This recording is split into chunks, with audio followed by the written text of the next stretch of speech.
fam, welcome back to another vlog. So it's a Saturday today, and for today's video, pupunta tayo ng Tagaytay. Kasama natin si Tita Maylene and ang buong fam. So nag-decide kami na pupunta ng Tagaytay ngayon kasi gusto ni Papang na ipasyal naman sila Tita May and Mana Chan. Dahil meron silang one-day stay dito sa Manila. Kung napanood nyo yung vlog kahapon, sinundo natin sila sa airport no, na iya Terminal 3. Tapos ito sila natulog. Nag-chill kami dito sa balcony, and ano oras ba kami nakatulog? Mga alas 2 na ba? Hindi ko na alam yung time kagabi. Anyway, alas 11 na ng umaga ngayon and nakapag-ayos na tayo. Sina Tita May ready na rin. So, konting preparation lang. Tapos, aalis na tayo. So, ang plano namin is pumunta ng Sky Ranch sa Tagaytay. Although, ang init sa labas. Kinakabahan ako mamaya sa Sky Ranch. Malamang it's going to be hot kasi it's an outdoor area, di ba? Pero okay lang. Ang goal is maipasyal sila Tita May, Mana Chan, sila baby, makasakay ng mga rides doon. Yung mga pang kiddie rides doon sa Sky Ranch. Tapos doon na rin magla-lunch, no? So yun ang plano. Tapos tignan lang natin after Sky Ranch kung saan pa natin dadalhin sina Tita Maylene. So samahan niyo ako for today, fam. I'm super recharged, no? Kasi ang saya nung banding kagabi. Anyway, fam, alam nyo, ginamit ko na yung perfume na binigay sa atin ni pastry chef Alan from Sydney. Naalala niyo yung nagbigay nung Hermes na perfume sa atin, tsaka yung bag. Although yung bag hindi ko pa nagagamit, pero yung perfume, ginamit ko na. Sobrang bango, this one. Ang hirap lang niya basahin, pero grabe, sobrang bango niya. Ayan yung bottle niya, kulay blue na bottle. And I super love it. Amoy, expensive. So yun lang, fam. Also, as I've shared sa vlog kahapon, fam, na-nominate po tayo sa Klook Awards, no? Dalawa po yung awards na na-nominate po tayo. Number 1 is the Travel Luminary Award. Number 2 is the Favorite Male Creator Award, no? So sa Travel Luminary Award, kasama ko pong nominees si Jax Reyes, si Ivan de Guzman, and si EJ and Mo of the Sensons. And sa Favorite Male Creator Award naman, kasama ko po si Archie Larga, si David Gison, of course, the OG David Gison. Grabe. Ako personally, I would vote for David Gison. And also, kasama din natin doon si Chuck and Joe. Ayan, lahat yan mga friends na rin natin sa industry. No? Kaya sa post ko nga sa Instagram and sa Facebook, sabi ko, lahat naman kami na nandun ay deserving na manalo. Pero sabi ko din na if you feel na I deserve to win, please do vote for me. No? So kayo fam, if you feel na I deserve to win one of these awards or two of these awards, please vote for me. Ilalagay ko yung link sa description box below. Okay, we're ready to go. 11:15 na. Yan si baby. Yan ang ating mga constituents. Pasakay na po. Ngayon, magkasya si baby dito. Yan si baby and Mana Chan. Baby, let's go baby!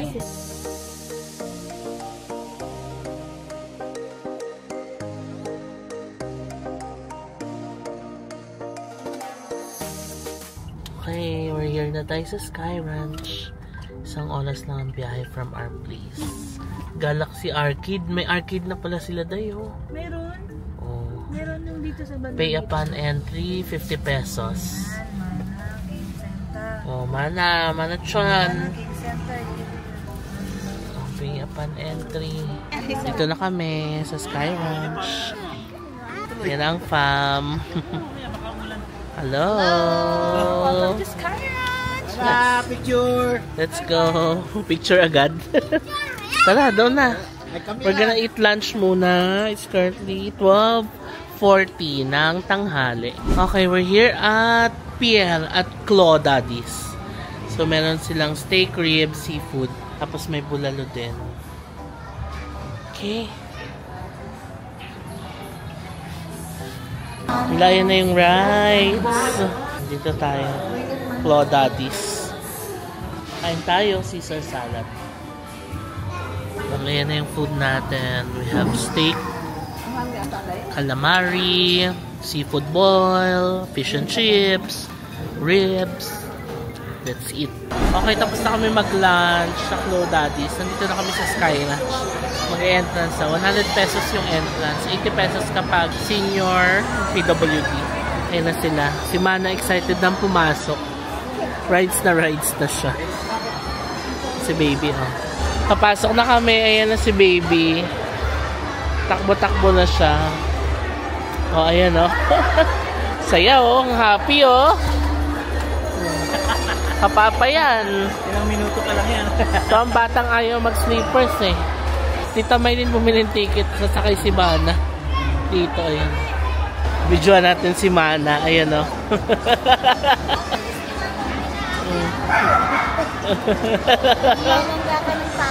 Oh. Mana! Ayan o. Wala, ayan na. Sumakay na ang isa. Oh, ito yung alaga natin. Ayan na si baby. Ito yung tulak ng nanay. Ito pa yung isa.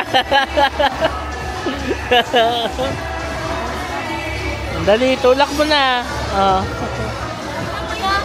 Wala. Humiga na kay Horsey.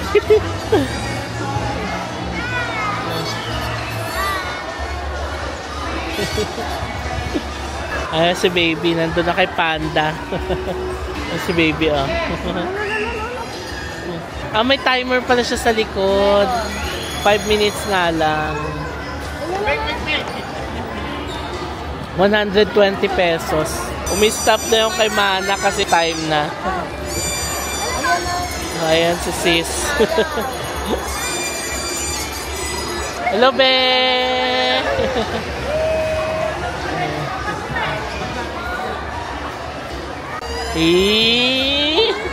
Happy yarn! Happy yarn! Order muna tayo ng coffee. Nag-request si Papang ng kape. Dito sa Floof. Sa loob ng Sky Ranch. Videoan natin sila Tita Maylin. Nakasakay sila sa Happy Swing. Tapos dalawa lang sila. Ayan sila. O ayan, papunta naman kami doon dahil sasakay ng train. Si Mana Chan at si Tita May. Okay, next ride na sila. Yung train. Ayan. Ayan si Tita May and si Mana. And si baby. Dito na lang kayo oh. Mana Chan! Hi! 13 hours nagkantay. Ala, ang tagal daw nagantay. 13 hours. Kabalik na sila. Si baby ay tulog na. Tulog! Hi! Okay fam, so nandito na tayo kay Tokyo. 4:30 na ng hapon. And tapos na tayo sa Sky Ranch. Kinuha ko na si Tokyo kasi dadaanan natin yung fam dito sa kabila. Nakaabot na kami kasi sa kabilang dulo ng Sky Ranch dahil doon yung sakay ng train. Nakaparking tayo doon sa kabilang dulo pa. So sabi ko kunin ko na lang yung sasakyan para hindi na sila maglakad. Kasi si Baby Zack nakatulog na rin. Enjoy si Baby Zack. Pero gantong oras, siesta time niya na talaga. Tapos si Mana Chan, tired na daw. So sakto lang, diba? Ayun na si Papang, nakikita ko na. Let's go. Bye-bye, Sky Ranch. Bye-bye. 13 Bye-bye. hours daw. Dati Las Pila. Sabi ko, sumubra ka naman, Mana. Sa Japan ba mabilis lang pa? Oo, mabilis. Walang guardian. Ay, walang bayad ng guardian. Kaya nga reklamo siya eh, ba't puro guardian daw, bawal mag-isa.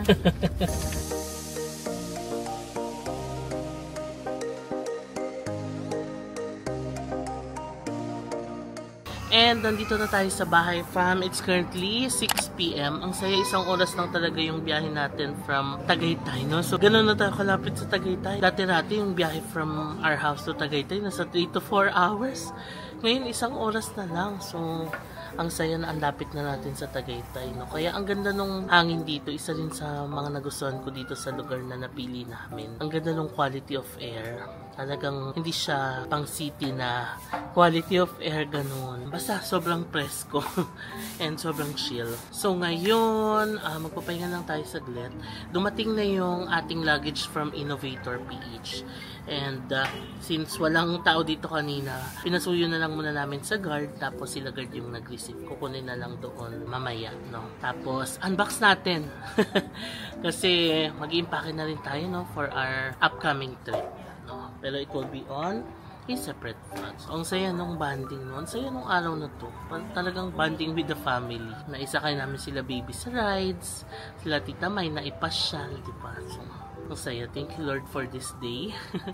Na another happy bonding with the family. Uwi na rin sila Tita Maylin tomorrow. Ang flight nila is via Cebu Pacific, Manila to Fukuoka. And isa lang kasi yung flight ng Ceb, diba? Yung 2 PM flight. Tapos ang dating dun sa Japan around 7 PM, no? Hindi yung tinake nating flight nung nag-Fukuoka tayo. So yeah, I'm so excited to go back to Fukuoka. Pero mainit na kasi ngayon sa Japan. So plano namin by October, autumn ulit. We're gonna go to Japan kasi yung isang tita ko, yung kapatid ni Papang, she really wanted to go to Japan and nagpapasama siya sa amin ni Papang. So, i-apply ulit natin si Papang ng visa. Tayo, meron pa tayo magagamit kasi may multiple tayo. Yeah, balitaan ko kayo sa pag-apply naman ni Papang ng visa. Nag-request na kami ng mga documents ulit ni Papang, yung PSA and yung mga iba pang documents nire-ready na, pati yung bank certificate and all para mag-a-apply tayo. Pero yung apply namin ni Papang, baka dito na lang sa MOA. Kasi yun na yung mas malapit sa amin ngayon. Dati doon kami sa SM North, diba? Kasi yun yung mas malapit. Pero ngayon na nandito na tayo sa South, MOA tayo mag-a-apply. Bantaan ko kayo kapag nag-apply na tayo. So yan lang ang update for today. It's a chill Saturday. Maya-maya magdi-dinner na tayo ng fam. So pahinga na muna tayo. Okay, ayan, gabi na. Alas 7 na ng gabi. And si Papa nagluluto sa baba ng ating ulam. Buttered shrimp. For now, i-unbox na muna natin yung luggage na pinadala sa atin ni Innovator PH. Ito na siya, oh. Tada! Laki, no? I-unbox natin siya.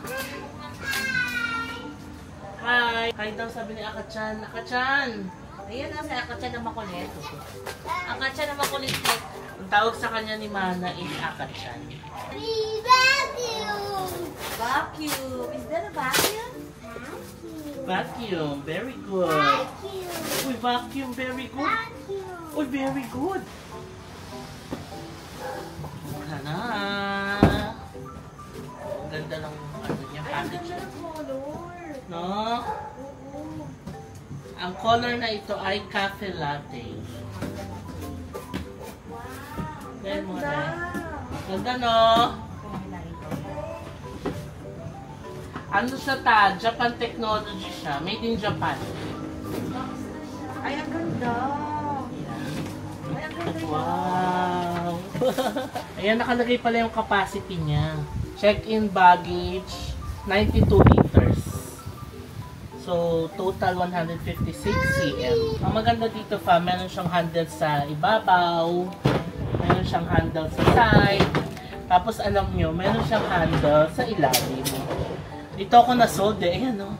Kasi di ba alam naman natin ang mga Japanese, talagang iniisip nila kung ano yung ikakagaan ng buhay ng mga tao. They are all for convenience.